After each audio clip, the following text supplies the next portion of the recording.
సమాచారం వాట్సాప్ ఛానల్లో జాయిన్ అవ్వండి. అన్ని విశేషాలు ఎప్పటికప్పుడు తెలుసుకోండి. శ్రీ మహాగణాధిపతయే నమః. ఐం మహాసరస్వత్యే నమః. శ్రీ లలితాంబికాదేవియే నమః. గృహమునకు వీధిపోటు అనేటువంటివి ఉంటాయి.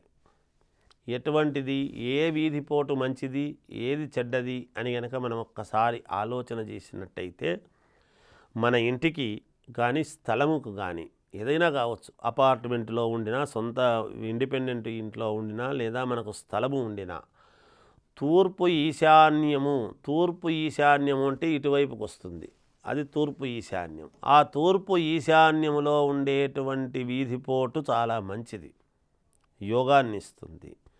అలాగే పశ్చిమ వాయువ్యంలో మనము పశ్చిమము పడమర ద్వారం ఉండేటువంటి చోట మనము డోర్ పెట్టుకుంటాం చూడండి, ఆ డోరుకు వాయువ్యంలో పెట్టినటువంటి తలుపుకు ఎదురుగా వీధి ఉంది అంటే, వీధిపోటు ఉందంటే అది మంచిదే. అలాగే దక్షిణ ఆగ్నేయము వీధిపోటు ఉండినా మంచిదే. అలాగే ఉత్తర ఈశాన్యములో వీధిపోటు ఉండినా పర్వాలేదు. ఇవి తప్ప మినహా మిగతా ఎక్కడ ఉండినా సమస్యలుగానే ఉంటాయి. మిగతా అంటే ఏమిటి అంటే తూర్పు ఆగ్నేయము కానీ, లేదా దక్షిణ నైరుతి కానీ, లేదా పశ్చిమ నైరుతిలో ఉండటము కానీ, లేదా ఉత్తర వాయువ్యములో వీధిపోటు ఉండటము కానీ, ఇవన్నీ కూడా చాలా ఇబ్బందికరమైనటువంటి పరిస్థితులకు దారితీస్తుంది అనేటువంటిది వాస్తుశాస్త్రంలో ఉన్నది. వాస్తుశాస్త్రంలో పూర్వకాలంలో ఉండేటువంటి వాళ్ళు చాలా ప్రామాణికాలు చెప్పారు. ఎక్కడ ఏది ఎలా ఉండాలి, ఏమిటి, మంచి ఏమి, చెడ్డేమి అనేది అన్నీ కూడా తెలియజెప్పారు. మనం చదువుకొని దాంట్లో చూసుకొని చెప్పేటువంటి విధానాల్లో ఉంటాయి. ఒకవేళ పొరపాటున ఏదైనా తప్పనిసరి తెలియకో, ఎవరు కావాలని ఇబ్బందుల్లో పడాలి అని ఎవరు చేసుకోరు. ఎవరు అపార్ట్మెంట్లు కట్టినా, ఎవరు చేసినా వాళ్ళ తప్పేమీ ఉండదు, బాగానే కడతారు, అందరూ బాగుండాలనే చేస్తారు.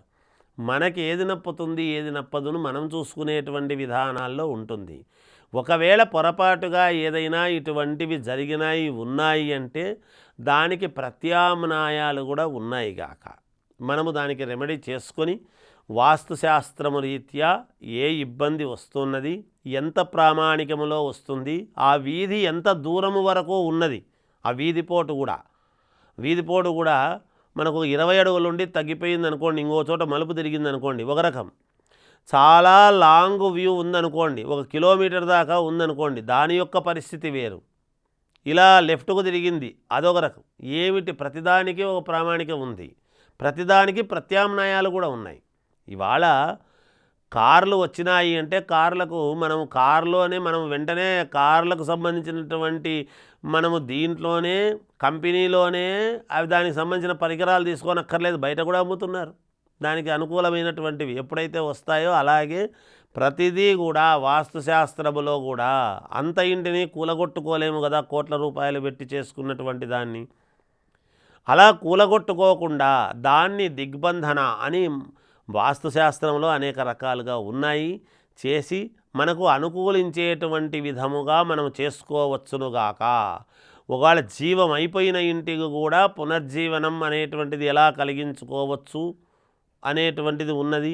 ఇబ్బందుల్ని ఎలా తొలగించుకోవచ్చు, ఆ వీధి శూలను ఎలా మనము తీసేసుకునేటువంటి విధానముగా చేసుకోవచ్చును, మన ఇంటికి ఎలా ప్రతిభ పెంచుకోవచ్చును అనేటువంటి దానికి చాలా వరకు ఉన్నాయి. అవి చేసుకోవచ్చునుగాక. అది ఏమి పెద్ద విషయం ఏమీ కాదు, ఎవరేమీ ఇబ్బంది పడాల్సినంతటి ఆందోళన చెందాల్సినంతటి పరిస్థితి కూడా ఏమీ లేదు.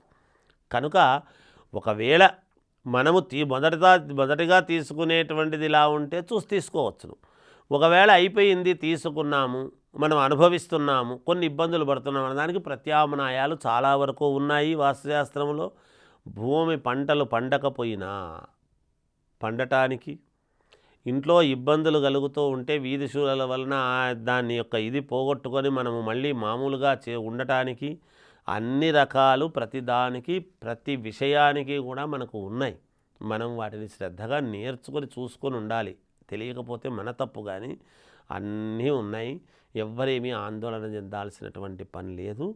ఇగో ఇవి మనకు తూర్పు ఈశాన్యంలో ఉన్నది, దక్షిణ ఆగ్నేయంలో ఉండేటువంటి కూడా, పశ్చిమ వాయువ్యంలో ఉండేది ఉత్తర ఈశాన్యములైన ఇవి 4 యోగమే, మంచిదే. తూర్పు ఈశాన్యము పశ్చిమ వాయువ్యంలో ఉండేటువంటిది మహాద్భుతము, రాజయోగము అంటాడు శాస్త్రంలో. అందువలన ఈ వీధిపోటు అనేటువంటిది వాళ్ళ దీన్ని బట్టి చూసుకొని దాని ప్రకారంగా చూసుకొని చేసుకోవాల్సిందే అని తెలియజేస్తూ జయోస్తు. For more videos like this, subscribe Big TV channel.